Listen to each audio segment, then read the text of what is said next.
তখন বই বই করে সুজয়কে বলেছিলাম, যা করবি একটু ভেবেচিন্তে কর। ও আচ্ছা, এখন শব্দ আমার।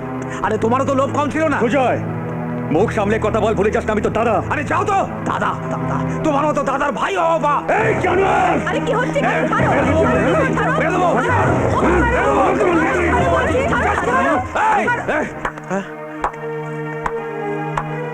বাহ, চমৎকার। কথায় বলে না, পাপ ছাড়ে না বাপকে, তার জল জ্যান্ত প্রমাণ আপনারা। তুই এখানে? দেখতে এলাম আপনাদের পাপের শাস্তি পাওয়াটা। যে ভাই মুখ বুঝে সারা জীবন অপমান লাঞ্ছনা সহ্য করে চাকরের মতো কাজ করে গেল, সেই ভাইকেই তাড়িয়ে দিলেন। 10 মাস 10 দিন গর্ভযন্ত্রণা সহ্য করে যে মা আপনাদের পৃথিবীর আলো দেখালো, সেই মাকেই আপনারা এই বাড়ি থেকে তাড়িয়ে দিলেন। আপনাদের জবাব নেই। গাছের শিকড় কেটে দিয়ে গাছের পাতায় জল ঢাললে গাছকে বাঁচানো যায় না জয়বাবু? তুই ঠিক বলেছিস ছিলি, সত্যি আমরা অন্যায় করেছি, অপরাধ করেছি, আমাদের শাস্তি পাওয়া উচিত। আজ আমরা সর্বশান্ত, আমাদের এই শেষ মাথা গোজার ঠাইটুকু ওরা কেড়ে নিতে চাইছে। এই হাত দিয়ে, এই দুটো হাত দিয়ে আমাদের দেবীর মতো মাকে আমরা এই বাড়ি থেকে গলার ধাক্কা দিয়ে বার করে দিয়েছি। তুই ঠিক বলেছিস ভাই, আমরা এমনই অপদার্থ সন্তান যে মায়ের পা ধরে ক্ষমা চাইব সেই সুযোগটা আমাদের নেই, কারণ মা আজ আমাদের কাছে নেই। মা কি কখনো সন্তানদের ছেড়ে যেতে পারে?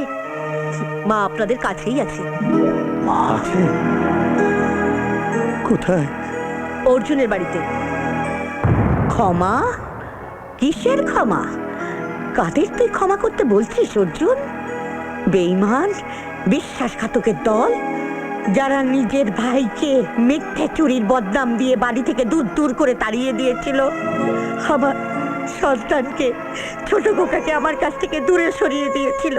নিজের মাকে ঘাড় ধাক্কা দিয়ে বাড়ি থেকে দূর দূর করে তাড়িয়ে দিয়েছিল। তাদের আমি ক্ষমা করব?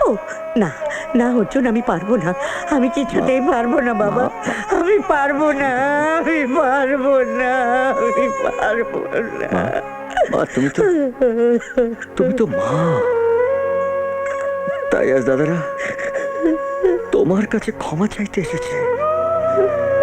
পারবে না, পারবে না মা, তুমি তোমার সন্তানদেরকে ক্ষমা করতে? বলো না মা, পারবে না? হ্যাঁ ঠাকুমা, সেটুদের তুমি প্লিজ ক্ষমা করে দাও। হাঁ করে দাঁড়িয়ে দেখছেন কি? যান, মায়ের পা ধরে ক্ষমা চান। মা, আমাদের ক্ষমা করে দাও মা, আমরা ভুল করেছি, অন্যায় করেছি। ক্ষমা করো, ক্ষমা করে দাও আমাদের। আমাদের ক্ষমা না করলে যে আমরা মরেও শান্তি পাবো না। মা ক্ষমা করে দিন মা। ওরে, আমার কাছে নয় রে, আমার কাছে নয়, অর্জুনের কাছে ক্ষমা চেয়ে দে। হ্যাঁ রে, অর্জুনের কাছে ক্ষমা চেয়ে দে। অর্জুন, অর্জুন ভাই আমার, ক্ষমা করে দে ভাই, ক্ষমা করে দে। না দাদারা ভাইয়ের কাছে ক্ষমা চায় না। অর্জুন, একমাত্র তুই পারিস আমাদের বাঁচাতে। কি হয়েছেটা কি?